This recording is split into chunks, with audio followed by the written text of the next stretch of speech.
Bonjour tout le monde. Vous êtes en forme? Êtes-vous prêts à recevoir ce que Dieu a pour vous ce matin? Moi, j'ai de la misère à vous voir, fait que j'espère, j'imagine que vous me voyez. Les lumières sont très fortes et je ne suis pas habitué à ce genre d'exposition-là.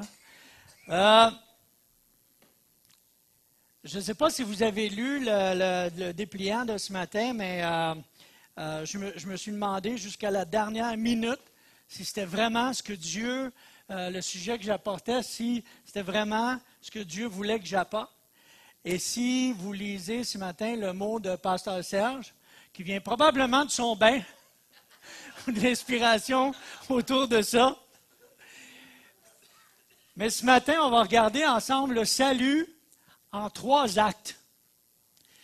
Et j'ai trouvé ça tellement drôle de voir que le mot du pasteur était en 3, le salut, ce qu'Emmanuel fait, en 3 volets différents.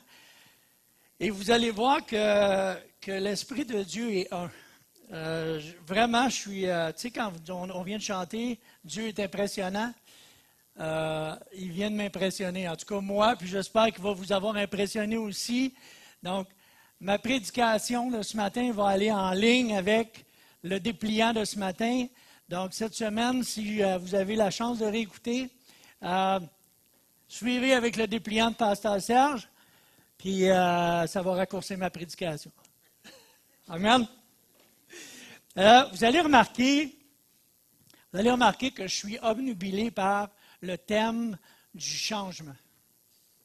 Je suis souvent, mes prédications, souvent les discussions, les rencontres que j'ai tournent autour du changement parce que je crois sincèrement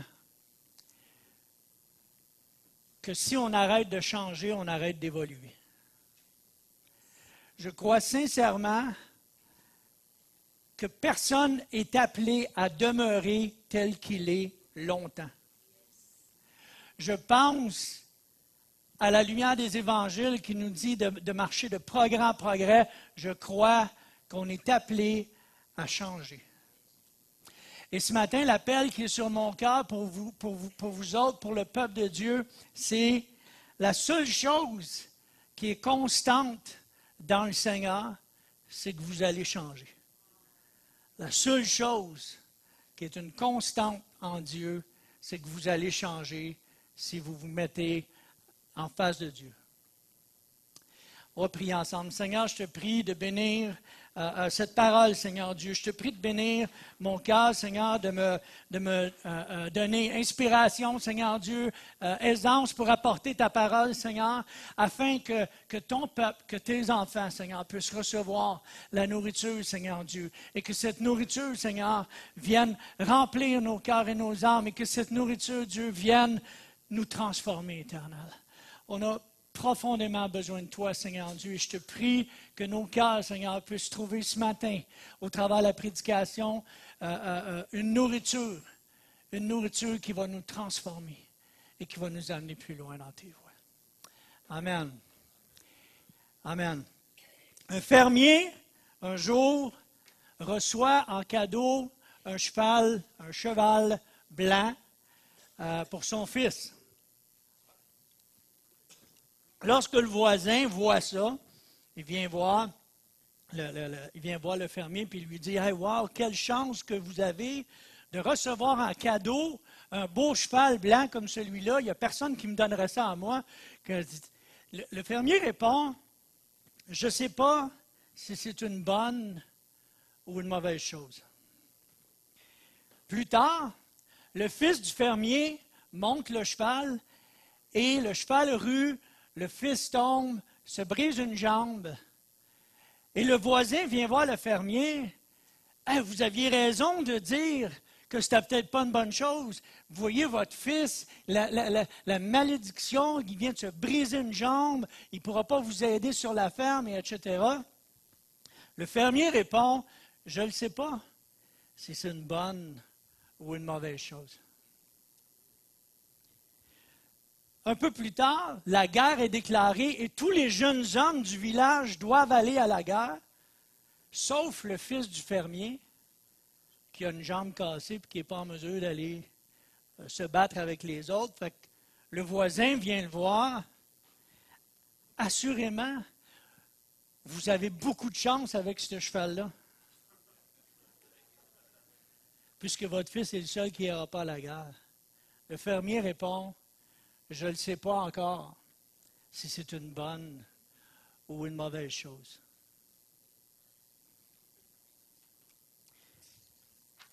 La façon dont vous pensez détermine votre réalité. La façon dont on pense, la façon dont on voit les choses, la façon dont on perçoit les choses détermine notre réalité. Si vous voulez changer votre monde, vous devez changer votre pensée. Si vous voulez changer votre monde, vous devez changer votre pensée. Et cette idée-là se prouve dans la Bible quand on regarde l'exemple du fils prodigue. Le fils prodigue est parti, est allé dilapider les biens de son père. Il se retrouve, la Bible nous raconte qu'à un moment donné, les seules relations qu'il est capable d'avoir, c'est avec des pourceaux. Il touche le fond du baril. Et à un moment donné, la Bible nous dit, rentré en lui-même, il s'est dit. À un moment donné, devant les pourceaux, devant sa misère, devant sa difficulté, le fils prodigue dit, il rentre en lui-même, entre en lui-même, se questionne lui-même, se met à penser à sa situation et se dit, si je retourne chez mon père, je ne redeviendrai jamais son fils. Mais au moins, je vais avoir du pain et je vais pouvoir manger. Comprenez-vous que votre vie, la façon que vous pensez, ce que vous pensez de votre vie, détermine votre réalité. Ce que vous pensez de votre travail détermine votre réalité. Ce que vous pensez de votre Église détermine votre réalité. Ce que vous pensez de vous-même, ce qu'on pense de soi détermine notre réalité. Si jamais ce que les autres pensent de nous qui nous blesse, si jamais ce que les autres pensent de nous qui nous blesse, la plupart du temps, la perception que les gens ont de nous, c'est la perception qu'on leur laisse. C'est juste une réflexion de comment nous, on réagit, puis de comment nous, on est, qui fait en sorte que les autres vont penser qu'on est ce qu'on démontre ou ce qu'on dit être. Si on veut être réaliste, tout ce qui a changé dans votre vie à venir jusqu'à maintenant, si vous voulez vous arrêter 3 minutes, puis vous mettre à réfléchir, tout ce qui a changé dans votre vie a commencé dans vos pensées, a commencé par une décision. Que ce soit un retour aux études, un changement d'emploi, perdre du poids, apprendre un nouvel instrument, prendre une habitude saine, votre mariage est le fruit d'une décision. Il n'y a rien qui change si on ne prend pas une décision. Il n'y a rien qui change si on ne change pas la façon qu'on voit les choses. La Bible nous dit, l'homme bon tire de bonnes choses du bon trésor de son cœur et le méchant tire de mauvaises choses de son mauvais trésor, car c'est de l'abondance du cœur que la bouche parle. Pourtant, la Bible nous dit à un autre moment donné, il n'y a personne de bon. Il n'y a de bon que Dieu seul. Mais là, la Bible nous dit que l'homme bon, c'est de bonnes choses, du bon trésor de son cœur. C'est dans la pensée, c'est dans nos pensées que Dieu veut faire une différence. C'est dans nos esprits et dans nos cœurs que Dieu veut faire une différence. Et ce matin, ce que je veux qu'on regarde ensemble, c'est le salut en 3 actes. Le salut que Christ nous a donné se passe en 3 actes. Et l'acte 1, en vérité, je vous le dis, celui qui écoute mes paroles et qui croit à celui qui m'a envoyé a la vie éternelle et ne vient point en jugement, mais il est passé de la mort à la vie. La Bible me dit que j'ai la vie éternelle maintenant, à partir du moment où j'ai accepté, à partir du moment où j'ai reconnu, à partir du moment où est-ce que j'ai écouté la parole de Christ, à partir de ce moment-là, j'ai eu la vie éternelle dans mon esprit. Amen. Suivez-moi, vous allez voir, ça va devenir intéressant. Notre esprit a été sauvé à ce moment-là de notre conversion. Lorsque on s'est approché et qu'on a dit, j'étais perdu, maintenant trouvé. Les chaînes d'enfer sont enlevées.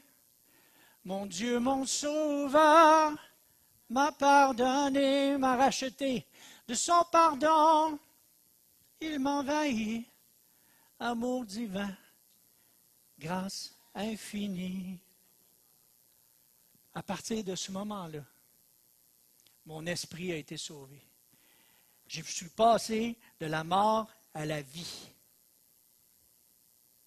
En fait, on ne peut pas mourir. Le plus qu'on peut faire, c'est de déménager. Au point où est-ce qu'on en est par la grâce de Dieu, le mieux qu'on peut faire, c'est de déménager présentement. Acte 2. Pas dans les actes des apôtres, mais le deuxième acte, mon corps n'est pas encore sauvé. En fait, la Bible dit, lorsque ce corps incorruptible, ou ce corps corruptible, aura revêtu l'incorruptibilité, et que ce corps mortel aura revêtu l'immortalité, alors s'accomplira la parole qui est écrite. La mort a été engloutie dans la victoire. Mon corps sera sauvé. Mon corps n'est pas sauvé. Vous ne pouvez pas lui faire confiance. Vous ne pouvez pas faire confiance à votre chair. Votre corps n'est pas encore sauvé. Alors, mon esprit est sauvé. Amen. Mon corps est sauvé. Et mon corps sera sauvé. Et acte 3, vous n'êtes pas en train d'attendre avec un ticket d'autobus que l'autobus vous prenne pour vous emmener au ciel entre-temps. Il est en train de se passer quelque chose dans votre vie. L'acte 3 nous dit,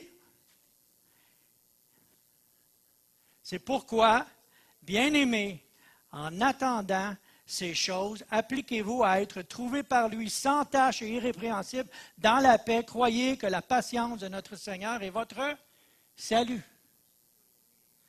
Alors, mon esprit a été sauvé. Mon corps, je l'espère, va être sauvé. Et mon âme, mes pensées sont en train d'être sauvées. On est en train d'être délivrés. Je ne veux pas utiliser le mot processus parce que c'est un mot qui revient souvent, mais la réalité, c'est que vous êtes entré, à partir du moment où est-ce que vous êtes entré en Christ, vous êtes entré dans un processus. Mes pensées sont en train d'être transformées. On a toujours le choix de se conformer au monde ou de se transformer. Vous avez le choix de vous conformer ou de vous transformer. Et je vais vous confesser, puis je suis peut-être le seul ici, mais dans mes pensées, je vais vous avouer que des fois, j'ai des pensées les plus non régénérées que vous pouvez vous imaginer, les plus mondaines que vous pouvez vous imaginer. Dans mes pensées, des fois, c'est pas drôle ce qui se passe là. Et je suis content, je suis reconnaissant qu'il n'y a pas quelque chose qui est connecté à mes pensées, des fois, pour que vous entendiez ce qui se passe là-dedans. Parce que si mon esprit est sauvé et si mon corps va être sauvé, des fois, dans mes pensées, c'est un peu comme dans un film, tu sais, les films de Robocop.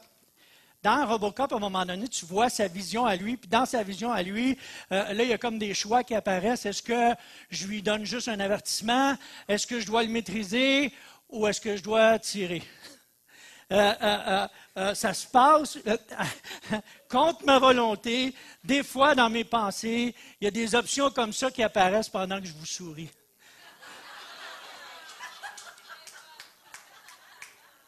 Parce que mes pensées sont en train d'être sauvées.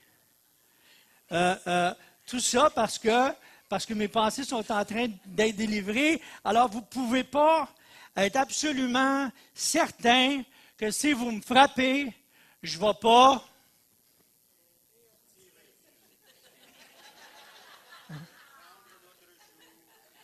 Vous ne pouvez pas en être absolument certain, là. C'est un risque. Vous prenez un risque. Vous me frappez, vous êtes au casino.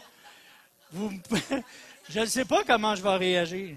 Je ne sais pas comment je vais réagir. Je veux croire que je vais avoir une réaction chrétienne, spirituelle, sanctifiée, et que je vais me mettre à intercéder pour vous en tendant l'autre joue. Mais je ne peux pas vous le garantir, je ne sais pas. Parce que mes pensées sont en train d'être sauvées.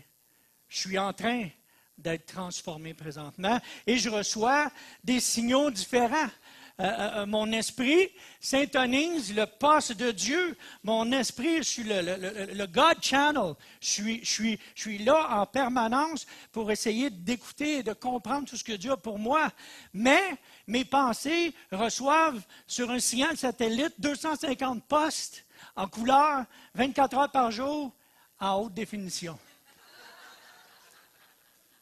Fait que même si je veux, même si j'essaye, je ne sais jamais dans quelle direction le satellite va s'en aller. Par la grâce de Dieu, je prie que le Seigneur me garde et que mon esprit, je ne suis pas en train de penser tout le temps n'importe comment. Je ne suis pas en train de vous dire que je suis complètement en train de penser toutes sortes d'affaires. Souvent, mon esprit me ramène à l'ordre.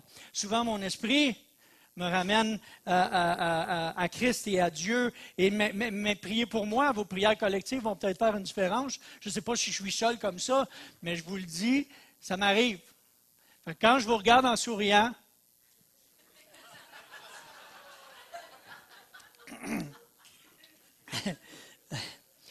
voyez-vous, j'ai relevé des défis dans ma vie qu'aujourd'hui, avec le recul, je ne me serais jamais pensé capable de relever ce genre de défi-là. J'ai eu des victoires, j'ai eu des réussites dans ma vie spirituelle que je ne pensais même pas imaginables de réussir. J'ai combattu le lion et j'ai combattu l'ours et j'ai eu la victoire sur le lion et sur l'ours. Puis ensuite, je me suis fait piquer par une fourmi. C'est incroyable de voir à quel point on peut avoir des victoires extraordinaires dans notre vie et la moindre petite chose, la moindre parole qu'on entend, la moindre critique qu'on peut subir de quelqu'un, une pensée dans notre tête, ça commence là, une pensée dans notre tête fait en sorte que, et où ma victoire?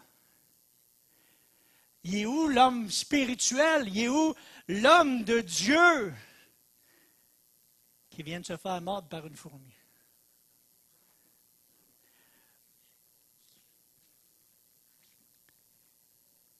Car nous ne voulons pas, frères, que vous ignoriez, quant à notre affliction, qui nous est arrivée en Asie, que nous avons été excessivement chargés au-delà de notre force, de sorte que nous avons désespéré même de vivre. La pression était tellement forte que les disciples ont pensé mourir. Est-ce que vous avez déjà, ou c'est juste moi, vécu une pression tellement forte qu'on prie quasiment pour la mort, pour que Dieu nous délivre, pour que Dieu nous en sorte? Et les disciples se sont retrouvés dans cette situation-là. Et Paul continue en disant, mais nous-mêmes, nous avions en nous-mêmes la sentence de mort afin que nous n'eussions pas confiance en nous-mêmes, mais en Dieu qui ressuscite les morts, qui nous a délivrés d'une si grande mort et qui nous délivre et en qui nous espérons qu'il nous délivrera encore. Mon esprit a été délivré, mon corps va être délivré, mes pensées sont en train d'être délivrées. Je suis un work in process. On continue à se battre avec le principe de transformation. Le salut, on dirait que le salut ne nous a pas réparés. On dirait qu'on n'a pas encore été complètement réparé par la puissance de Dieu qui pourrait nous délivrer ou qui aurait pu nous enlever complètement. Mais un peu comme, à un moment donné, Dieu dit, il envoie son peuple de l'Égypte vers le désert. Puis savez-vous ce qu'il dit? Il dit, je ne les ferai pas passer par le chemin le plus court, qui est le chemin des Philistins, de peur que quand ils vont voir la guerre, ils vont vouloir revenir en Égypte. Et Dieu ne nous fait pas passer par les chemins les plus courts, de peur que quand on voit le combat, on ait envie de retourner à nos vieilles affaires. Dieu est en train de nous dire, il faut que tu avances, il faut que tu changes, il faut que tu évolues. C'est aussi pour ça que Paul va dire, comme vous avez toujours, mes bien-aimés, comme vous avez toujours obéi, travaillez à votre salut avec crainte et tremblement. C'est peut-être là qui est l'origine du CrossFit. De travailler à notre salut avec crainte et avec tremblement. Mais ce que je veux adresser ce matin avec vous, c'est une fois qu'on a compris que notre esprit a été sauvé, a été délivré, que notre corps va être sauvé et va être délivré, et que nos pensées sont en train d'être sauvées, d'être délivrées. Il faut comprendre, et ce que je veux faire ce matin, c'est démasquer l'ennemi. L'ennemi qu'on croit très loin, mais qui est beaucoup plus proche que ce qu'on pourrait imaginer. L'ennemi, ce matin, ce que je veux confronter avec vous, c'est notre christianisme par rapport à notre culture. Le christianisme par rapport à la culture. Puis on a tendance à arrêter sur le mot culture, puis à dire, ou à restreindre ça à notre ethnie. Hein? On a tendance à restreindre ça à d'où on vient, l'origine, notre pays d'origine, notre ethnie. Mais c'est très simplifié de penser comme ça. La réalité de la culture, de notre culture, si on prend le mot scientifique ou la science autour de la culture c'est laissez-moi lire, fait opposition à la nature.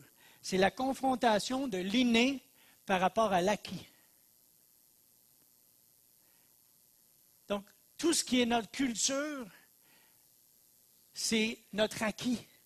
La nature, c'est notre inné, c'est ce qui vient avec la naissance. Vous êtes né, que ce soit au Mexique, en Afrique ou au Québec. Et tout ce qui vient avec le inné est là-dedans. La culture, c'est tout le reste. Si on regarde la définition du dictionnaire de l'Académie française, amélioration du milieu naturel par un labeur méthodique en vue d'en tirer du fruit.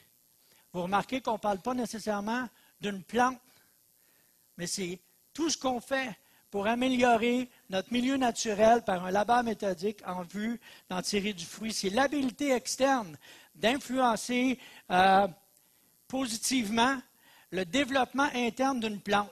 Tout ce qui concerne le paramètre, ces paramètres, le soleil, la lumière, les minéraux, la terre, les fertilisants, tout ce qui contribue à sa croissance et tout ce qui affecte son développement. Et nous, on est confrontés, notre christianisme et notre croyance en Dieu est confrontée avec la culture. Et la culture est influencée par plein de choses. Entre autres, notre ethnie influence notre culture. Bien sûr que si on est comme Marc et Gina qui viennent de la France et qu'on compare ça à Roland et Carole qui viennent du Saguenay, on s'entend que les cultures diffèrent, on s'entend que les ethnies diffèrent, puis on s'entend que ça amène plein de travers et de choses qui les affectent d'une façon ou d'une autre. Mais en plus de ça, il y a le genre. Un gars ne pense pas comme une fille. Il y a des filles qui vont vous dire un gars ne pense pas, là. Mais un gars ne pense pas de la même façon qu'une fille. En plus, il y a l'âge qui vient affecter. Tu sais, l'expression, c'est si jeunesse savait, si vieillesse pouvait. C'est ça, hein? Si jeunesse savait, si vieillesse pouvait. Donc, l'âge vient influencer, vient affecter la perception qu'on a, vient affecter nos pensées, notre âge. La famille, si vous venez d'une famille de moqueurs, je n'embarquerai pas dans celle-là. Okay? Ma femme vient d'une famille de moqueurs, mais si vous venez d'une famille de batailleurs, quand j'étais jeune, quand j'étais petit gars, que j'étais arrivé à Granby, moi j'avais l'instinct de protection très développé. Et dans la rue chez nous, il y avait 2 maisons de chez nous. Il y avait une famille qui était reconnue pour être une famille de batailleurs. Je me suis fait chum avec le plus jeune de la gang. Il valait mieux l'avoir de mon bord. Mais vous pouvez venir d'une famille de Germaines. Ta grand-mère est une Germaine. Ta mère est une Germaine. Puis toi,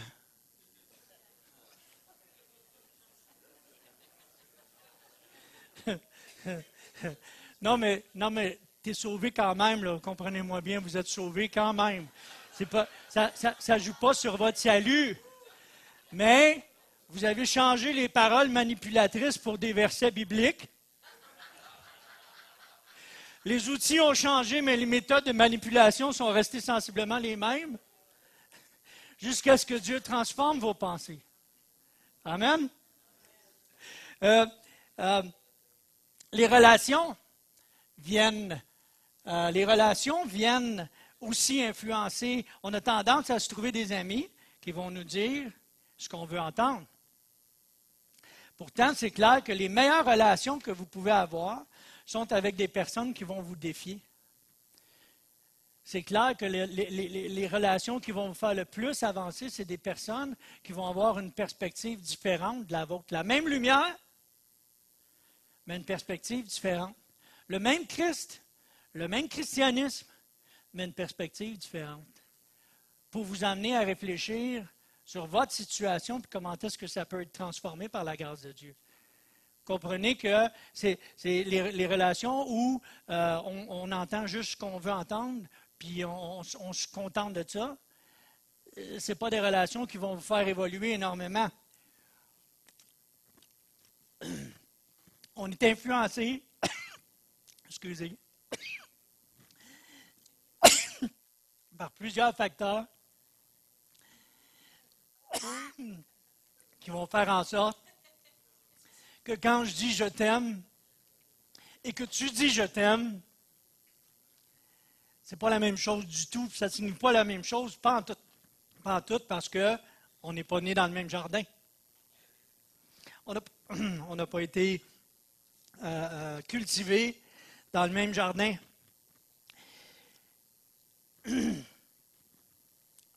C'est pour ça que Paul arrive avec les mots « Je vous encourage donc, frères et sœurs, par les compassions de Dieu, à présenter vos corps, votre corps, comme un sacrifice vivant, saint, agréable à Dieu.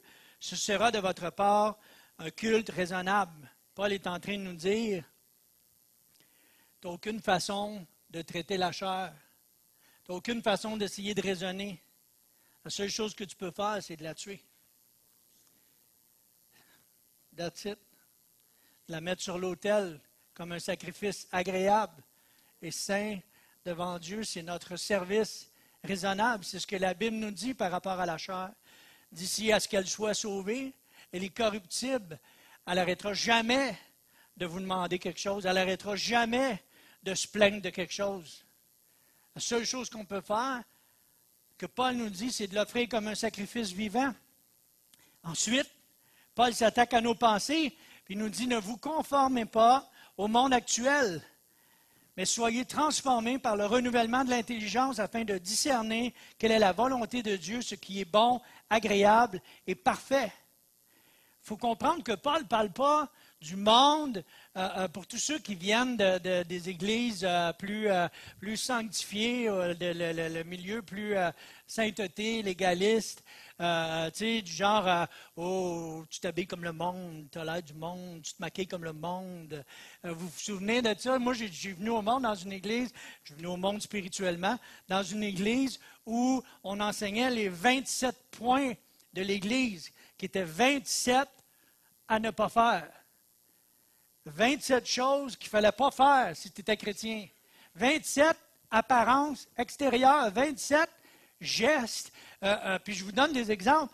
Les bains publics, il ne fallait pas aller se baigner aux piscines ou aux plages. Il ne fallait pas aller au cinéma, au théâtre. Fait qu'on allait au cinéparc, ça paraissait mieux.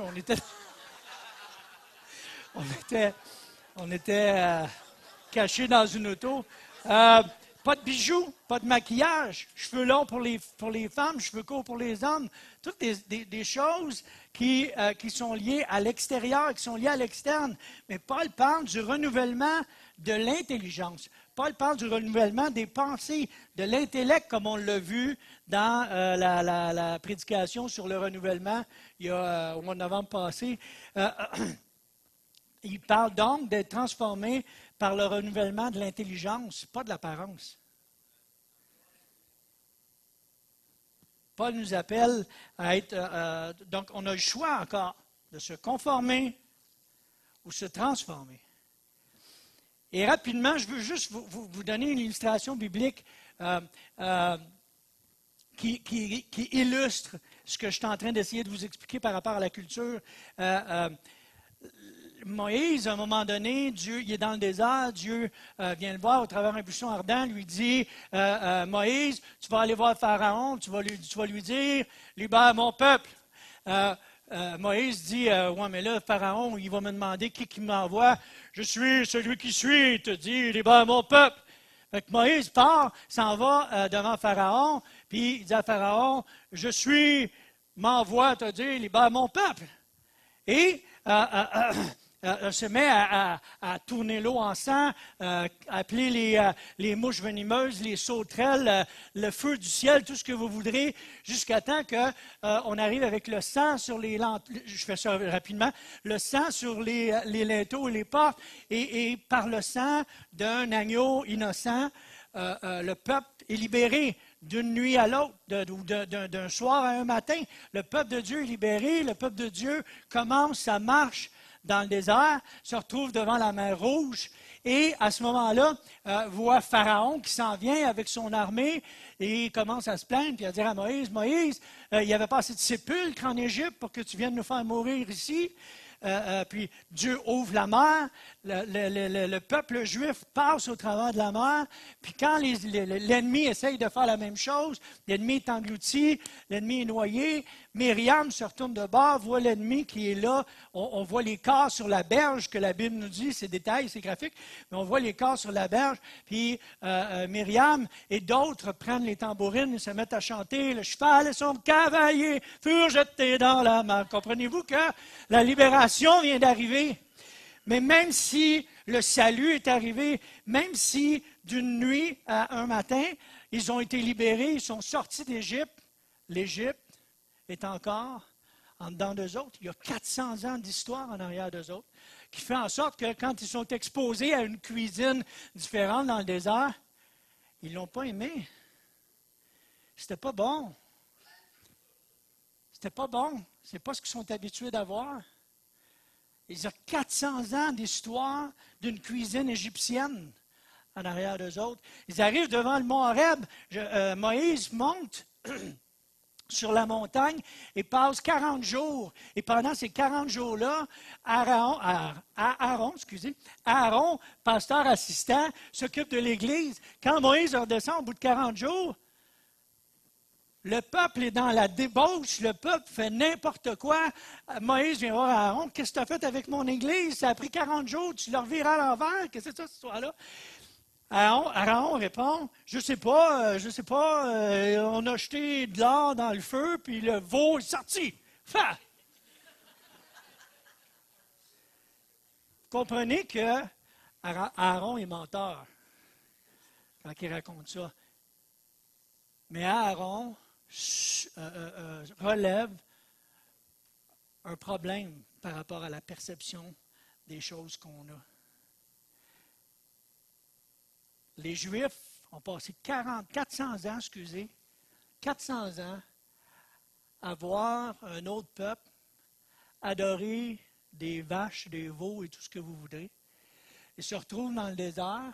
Moïse n'est plus là. Ils n'ont plus de leadership pour les guider. Et la première chose qu'ils font, c'est « Fais-nous un Dieu à l'image de ce qu'on connaît. » Et c'est quoi le Dieu qu'on a dans notre vie? C'est quoi les dieux à l'image de ce qu'on connaît? C'est quoi la cuisine? Parce que vous comprenez que Dieu a sauvé l'esprit, mais il n'a pas sauvé les papilles gustatives. Pas encore. Que Dieu a sauvé l'esprit du croyant, mais il y a encore une culture en arrière de vous autres que Dieu veut changer, que Dieu veut transformer, que Dieu veut vous libérer de toutes sortes d'affaires. D'où la pensée de départ qu'on ne peut pas croire qu'on a donné notre vie à Christ, puis qu'on s'est assis sur un banc avec le ticket d'autobus, puis qu'on espère le retour. Entre-temps, il y a des choses à faire. Dieu vous appelle à vous transformer. Et c'est clair aussi qu'il faut comprendre que la Bible, les versets qu'on a lus tantôt nous disent « Ne vous conformez pas au siècle présent et soyez transformés. » Si Dieu nous a sauvés, la transformation fait partie de notre responsabilité. Puis oui, on peut se tourner vers Dieu, puis oui, il faut se tourner vers Dieu pour que Dieu nous aide, mais la transformation, c'est notre responsabilité de s'arrêter à ce qui doit changer dans notre vie. De ne pas avoir peur, de se laisser confronter. Saviez-vous que les esclaves, il y a longtemps, n'avaient pas le droit de lire? Savez-vous pourquoi ils n'avaient pas le droit de lire? Parce que les maîtres savaient que les chaînes ne peuvent pas retenir les hommes, mais la pensée peut retenir. Et que quand tu te mets à lire, quand tu te mets à avoir une autre perception, quand tu te mets à avoir du input d'ailleurs, tu te mets à comprendre les choses de ta vie avec une perception différente. La même lumière, mais une perception différente qui amène la transformation. Et Dieu, ce matin, ce qu'il nous appelle, c'est à la transformation. En principe, il y a du son. Et ce matin, je veux faire un appel. Ça ne m'arrive pas souvent de le faire, mais ce matin, j'ai vraiment à cœur de faire un appel avec vous autres. Puis cet appel-là s'adresse aux personnes qui se savent sauver, mais qui sont tourmentées avec l'idée des changements qu'il y a à faire. Et il y a des personnes ici ce matin on ne remet pas en question le salut, mais il y a des changements à apporter. Il y a des choses, puis c'est pas moi, c'est Dieu qui vous le dit, les choses que vous avez à transformer ce matin. On va se lever debout ensemble. Cet appel-là s'adresse à des personnes qui savent qu'ils sont affectées par leur culture. Un problème de tempérament, un problème de colère, un problème de convoitise, un problème de toutes les sortes. Vous savez affecté par votre culture. Cet appel-là s'adresse à des gens qui ont un Christ à incarner dans leur vie, qui ont un sauveur qui veulent incarner dans leur vie. Cet appel-là se limite s'adresse à des personnes qui se limitent à une compréhension réduite par rapport à juste leur perception, alors que Dieu veut ouvrir vos œillères. Dieu veut élargir vos horizons. Dieu veut étendre vos cordages. Dieu veut vous amener à un autre niveau. Cet appel-là s'adresse à des personnes qui savent que Dieu a apporté le message ce matin parce que vous, désespérément, votre âme crie pour du changement dans votre vie. Désespérément, votre cœur crie pour du changement de la vie. Cet appel-là s'adresse à des personnes qui ont juste trop de postes sur leur satellite, qui détruisent votre vie, qui détruisent votre entourage. Cet appel-là s'adresse à chacun de ceux qui veulent voir Dieu continuer de transformer vos âmes et vos cœurs. Ceux qui se sentent appelés, juste venir en avant. On va pas nécessairement prier pour vous, imposer les mains, parce qu'il faut que ça vienne de l'intérieur de vous-même. Il faut que ça vienne de chacun de vous autres. Il faut que ça vienne d'en dedans. Cet appel-là qui dit, Seigneur, je ne peux pas rester comme je suis. Je ne peux pas demeurer comme c'est présentement. Seigneur, je veux changer. Seigneur Dieu, je veux être transformé. Seigneur, l'appel sur ma vie, c'est que l'homme que je suis présentement est une œuvre inachevée. J'ai besoin d'être transformé par toi, Seigneur éternel.